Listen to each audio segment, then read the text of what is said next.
ne sommes pas à la chasse, même si on pourrait vraiment y croire. Nous sommes au domaine du Clos Saint-Lambert, pas très loin de Saint-Quentin, dans l'Aisne. Il y a ici beaucoup de compétitions qui sont organisées chaque année. Et parmi les questions qu'on souhaitait voir avec vous aujourd'hui, il y en a une qui est régulièrement demandée par les personnes qui nous regardent sur YouTube et sur Chasson. C'est comment est-ce qu'on appréhende une chandelle. Oui.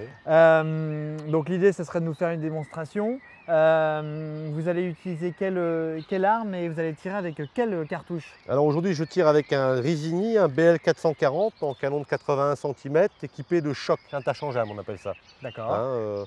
Pour une marque Gemini, c'est fusil italien avec des chocs italiens en 3/4 et full. Ok.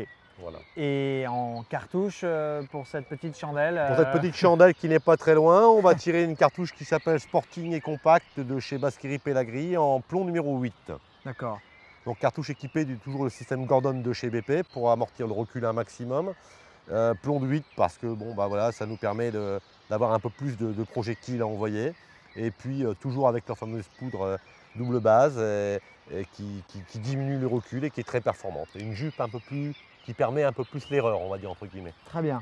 Alors, on va demander à Victor, je pense, de nous montrer déjà dans un premier temps le plateau. Oui. Et en fonction de ça, vous allez nous dire, avant de tirer évidemment, Oui. comment est-ce qu'on doit justement appréhender ce tir d'une chandelle. Donc voilà, donc on a ce plateau qui part d'ici de la gauche, montant, sous forme de chandelle. Paul.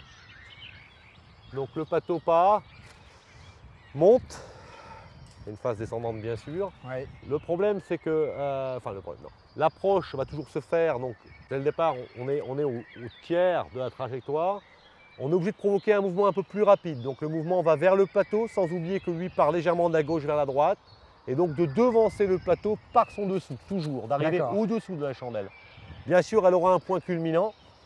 Et l'idée, c'est de le tirer aussi avant le point de culminant, d'anticiper le point de culminant. Parce que si on laisse prendre son point de culminant, nous, quand on va appuyer, automatiquement, elle va descendre. D'accord. Comment est-ce qu'on positionne ces canons, justement, avant de démarrer dans la position de tir?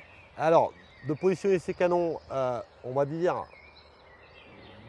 3, 4, 5 mètres avant le point de tir, afin de pouvoir le prendre en charge, comme on appelle ça, Oui. d'approcher toujours le plateau, quoi qu'il en soit, par derrière, Ok. et d'arriver au plateau, de passer par devant et d'appuyer, effectivement. Ou de rester au-dessous si jamais elle est à son point culminant. D'accord. Moi, il m'arrive régulièrement de les louper, les chandelles. Petite question, si je loupe au premier coup ma chandelle et qu'elle redescend, comment est-ce que je fais pour réussir à récupérer une chandelle qui est en phase descendante? Alors, deux choses, l'une et l'autre. Le plateau est montant. Pour anticiper un plateau montant et être à l'aise au-dessus, l'idée c'est d'être en appui sur la jambe arrière, Ok. sur l'avant, sur l'arrière sur l'arrière. Donc automatiquement, ce qui permet de lever le canon et donc de lever la tête et d'aller vers lui. Ok. Là, si le coup n'est pas bon, effectivement, on se prépare là dans une phase descendante. Oui.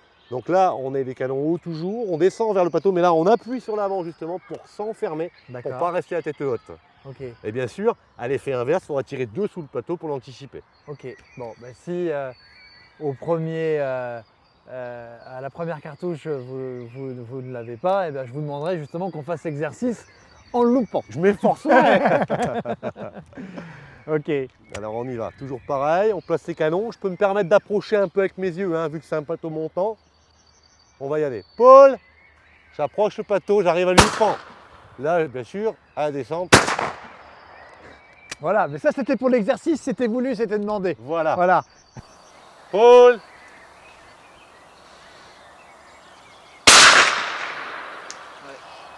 Paul.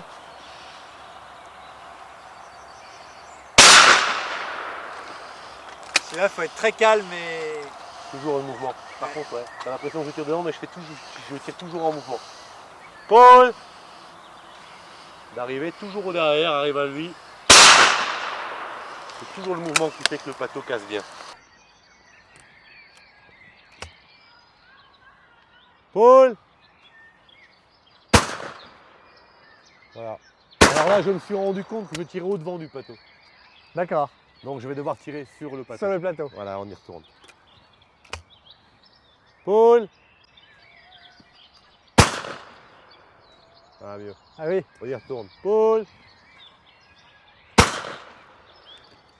Voilà. Voilà.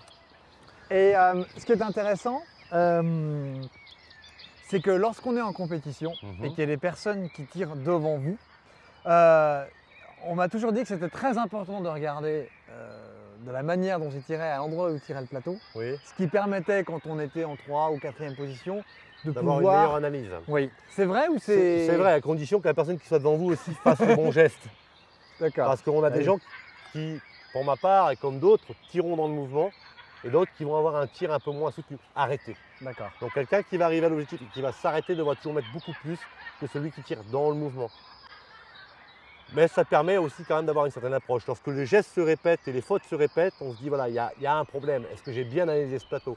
Et on se rend compte que par moment, tout le monde pensait qu'il était traversard, Et alors en qu'en fait- fin de compte, il était légèrement rentrant. Ouais. L'analyse n'est pas la même. Si vous deviez résumer ce qui est important lorsque l'on tire une chandelle, Oui. en numéro 1, c'est au-delà de regarder sa trajectoire, etc. C'est qu'est-ce que c'est? L'angle qu'elle prend, Ouais. justement, on en revient toujours à sa trajectoire. Ouais. Après, et la vitesse qu'elle peut donner. C'est-à-dire que si elle a un point zéro ou pas. Parce que mais à un moment donné, elle va toujours s'arrêter. Mais il y a une différence quand même quand on j'en est à 30 mètres et qu'elle s'arrête, et lorsqu'elle est à 60 et qu'elle file. Ah bah oui, bien sûr. Parce que là, elle a beau s'arrêter, au bout d'un moment, ça devient un film, quoi. On est d'accord. Ouais. Parfait. Bon, et ben merci Cédric. De rien, Baudouin.